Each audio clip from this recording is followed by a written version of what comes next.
안녕 식구들, 안녕하세요 여러분. 더 나은 일상을 위한 필수 개념 전해드리는 개념 있는 희애입니다. 연말정산 한참 하고 계시는 시기일 겁니다. 그래서 연말정산 관련 댓글을 진짜 많이 달아주고 계시거든요.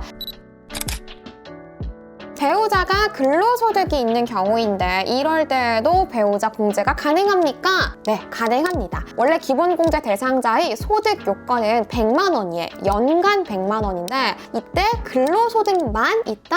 그럴 때는 500만 원으로 조금 늘려준 겁니다. 그래서 구분을 해서 보셔야 됩니다. 그리고 배우자가 일용직이에요. 일용소득만 있는 경우에도 배우자 공제가 가능한가요? 네, 가능합니다. 쉽게 얘기해서 일용직으로 근무를 하고 계시다는 거잖아요. 일용 근로소득 같은 경우에는 일당으로 받잖아요. 이때는 이미 세금 처리가 된 다음에 수당을 받는 겁니다. 그래서 더 이상 세금에 대해서 처리할 게 없는 거예요. 일용 근로소득만 발생하고 있다? 이럴 때는 기본공제 대상자로 포함시켜서 처리를 하시면 됩니다.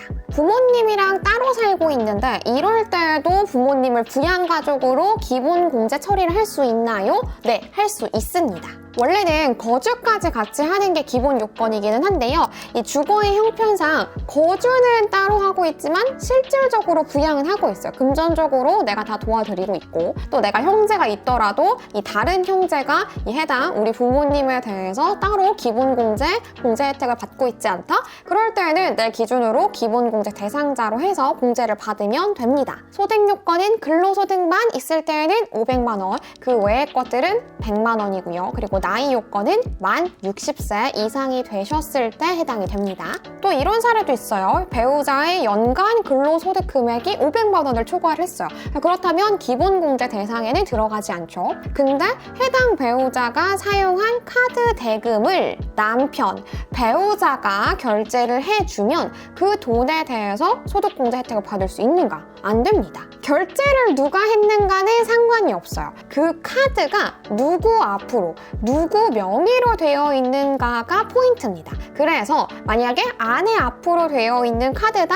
그러면 아무리 남편이 결제를 해줘도 남편이 소득공제 혜택을 받을 수가 없습니다. 그래서 만약에 이 소득공제를 부부 간에 몰아주고 싶다? 그럴 때에는 차라리 남편 이름으로 된 남편 명의의 카드를 아내가 하나 갖고 있고 이걸로 사용하는 게 낫습니다. 부모님의 경우도 마찬가지예요. 부모님이 지금 내 기본공제 대상자로 넣을 수는 없는 상황이에요. 그런데 부모님이 어차피 따로 소득공제 받지 않으시니까 부모님이 소비하시는 거를 내 앞으로 소득공제를 넣고 싶다? 그럴 때는 내 명의의 카드를 부모님께 한 장 드리고 이걸로 사용하세요. 이렇게 하면 내 앞으로 소득공제를 받을 수가 있는 거죠. 그리고 의료비 세액공제. 제 의료비 세액공제 관련된 영상을 보면은 희애님 기본공제 대상이랑 상관없이 의료비 세액공제 혜택을 받을 수 있다는 게 무슨 말이에요? 이 댓글이 좀 반복적으로 달리더라고요. 이 연령이랑 소득 금액의 기준을 충족을 해야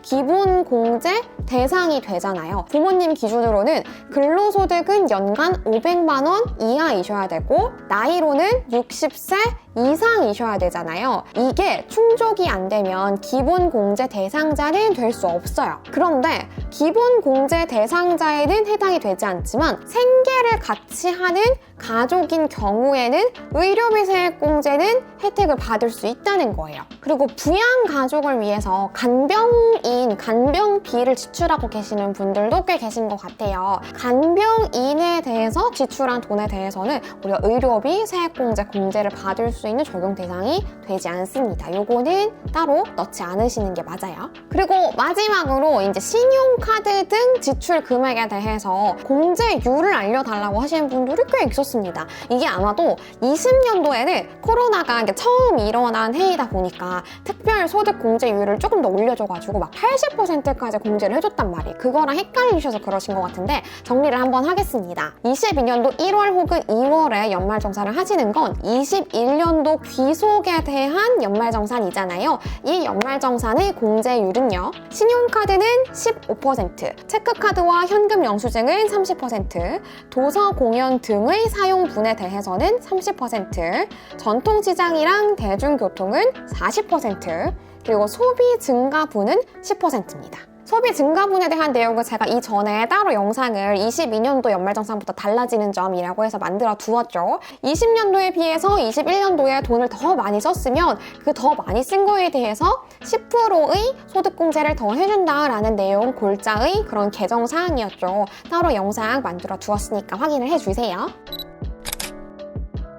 제가 모든 댓글에 대한 답변을 드리지는 못하고 있는데요. 대부분 이미 만들어온 영상에 대한 질문들을 하시는 경우가 많으시거든요. 영상 속에서 답을 얻으실 수 있는 경우가 대부분이니까 재생 목록 따로 만들어둔 거 꼭 확인을 해보시면 좋을 것 같습니다. 그럼 여러분 연말정산 제발 100% 돌려받으시기를 바라면서 마지막 여러분들이 연말정산 하시는 그 날까지 연말정산 영상 최선을 다해서 만들어 보도록 하겠습니다. 우리는 다음 영상에서 또 만나요. 구독과 좋아요 잊지 마세요. 안녕!